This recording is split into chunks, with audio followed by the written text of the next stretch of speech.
Համահայկական ճակատշարժման անդամներով ենք այստեղ, մենք այստեղ ենք այս սև արկղով, որովհետև սև արկղը ավիացիայում համարվում է ճշմարտության բացահայտման արկղ, չորնի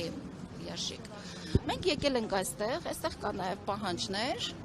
որպեսզի կառավարությունը բացի բյուջեի սև արկղը ու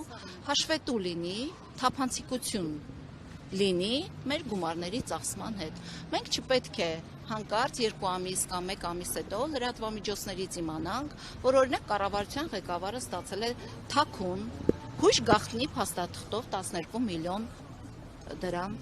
պարգևավճար։ Նախարարները նույնիսկ չգիտեին 7 թե 8 միլիոն, վարչության պետեր, կադրերի բաժինի աշխատողներ, պատգամավորներ, 300 միլիոններ, եւ եթե չլիներ ձեր աշխատանքը, լրագրողների աշխատանքը, այդ թափանցիկությունը մենք չէինք տեսնի եւ կմտածեինք այդ խեղճուկրակ աշխատավարձով, թեպետ իրենցը խեղճուկրակ չի, լավ էլ չալաղաջ աշխատավարձ է, իրենք գնացին այդ աշխատավարձով նոր տարի տոնելու։ Բայց մենք տեսնում ենք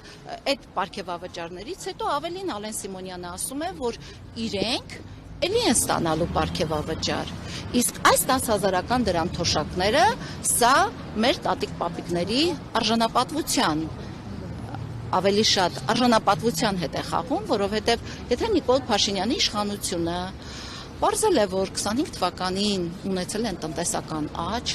իրենք կարող էին 10,000-ական դրամներ բարձրացնել, ապա ինչու չբարձրացվեց հունվար ամսից, հունվար, փետրվար, մարտ ամիսներին, ինչու չբարձրացվեց։ Ուր է գնալու այդ 630 կամ 50 հազար կենսաթոշակառուի 30 հազար դրամը, 10,000-ական դրամով, ուր է գնալու այդ գումարը։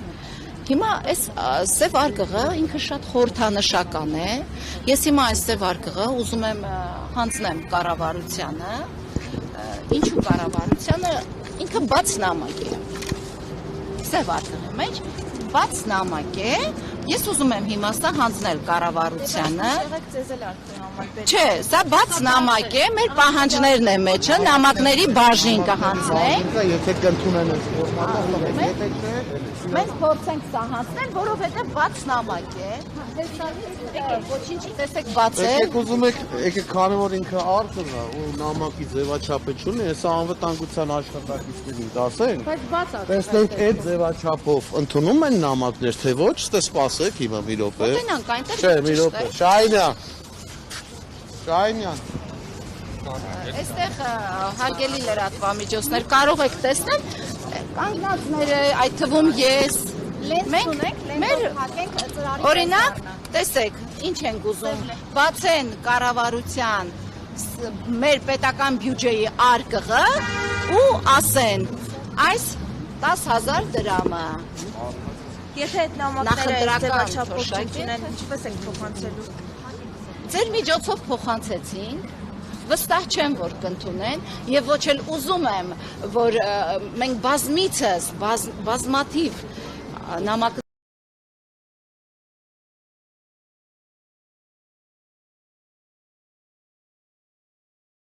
Կամ էլեկտրոնային տարբերակով։ Այս եզրաչափերով առանց չէ։ Մենք սա էլեկտրոնային տարբերակով կուղարկենք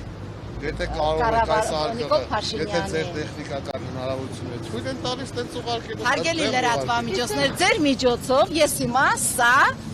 այս բաց նամակը փոխանցում եմ այս շենքին։ Պարտադիր չի, որ գնա հասնի այնտեղից օրինակ գնա արտգործնախարարություն, այնտեղ էլ դրվի մի դարակում եւ 2 ամիս շարունակ զանգես պատասխան չլինի։ Ձեր միջոցով հիմա սա համարեք հանձնված Նիկոլ Փաշինյանին։ Չէ, կարտոֆիլն ու մակարոնը դա սնունդ է։ Դա սնունդ է եւ իրենք այո, դա չեն ուտի, ես դա տուն եմ տանելու։ Դե տեսեք, նույն օրը, երբ որ իրենք կարկանդակ էին ուտում, հաջորդ օրը ավելի ճիշտ, Լենինգրադյանով այդ տեսանյութը գուցե տեսած կլինեք, ես էին նկարել, անցնում եմ մի քանի հատ ոստիկանության գվարդիայի մեքենաներ, մի քանի ոստիկանության մեքենաներ անթիվ անսահման, հարցնում եմ, ասում եմ, ինչ է պատահել,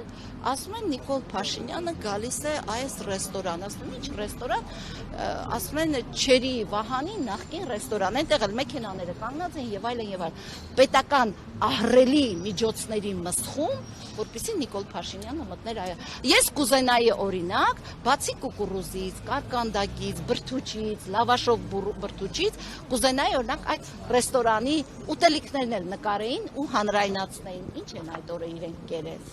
Նորից եմ ասում, այստեղ էինք, որպեսզի մեր տատիկ պապիկներին ասենք, որ մենք ձեր կողքին ենք, ձեր արժանապատիվ կյանքի կողքին ենք եւ թույլ չենք տա որևէ իշխանություն գա ու ձեզ նախընտրական թոշակ տա։ 10,000 դրամը ընտրություններից առաջ, սառնամանիքը անցկացնելուց առաջ դա